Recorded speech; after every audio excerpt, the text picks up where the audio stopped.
tout le monde, aujourd'hui je me trouve à Stuttgart en Allemagne pour découvrir la nouvelle génération de la gamme Sprinter. En fait, un aperçu de la nouvelle génération de la gamme Sprinter. On l'a vu un peu plus tôt. Évidemment, on n'avait pas de photos, donc on ne peut pas vraiment vous montrer ce à quoi ça va ressembler.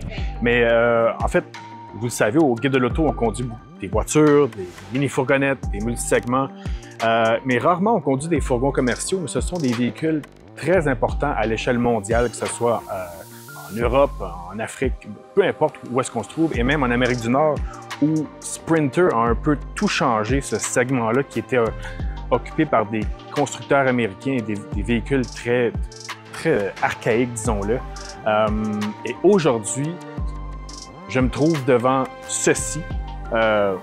C'est une sculpture qui donne un aperçu de ce qu'on va voir l'an prochain quand Mercedes va dévoiler la 4e génération du modèle Sprinter.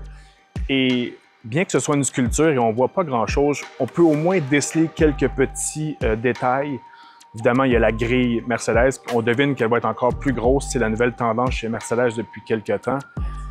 On regarde le capot, il y a encore le même design, mais on devine qu'il est plus plat.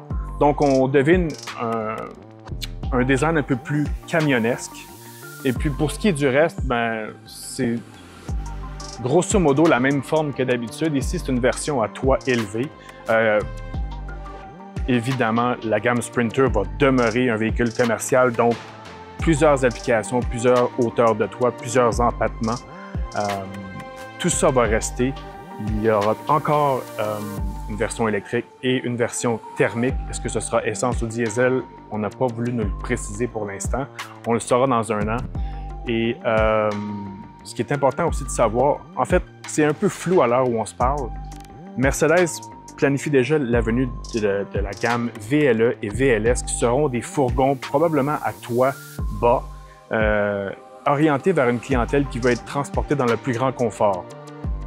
Là-dessus, ils n'ont pas tort, car un Mercedes Sprinter passager n'est peut-être pas le véhicule le plus confortable pour faire des grandes distances.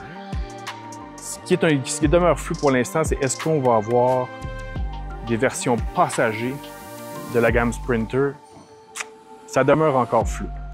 Donc, pour l'instant, je vous présente le Boulder, qui est une sculpture. Évidemment, ce n'est pas de la vraie roche, on ne le dira pas trop fort, mais c'est quand même ça nous donne un bon aperçu de ce qui s'en vient.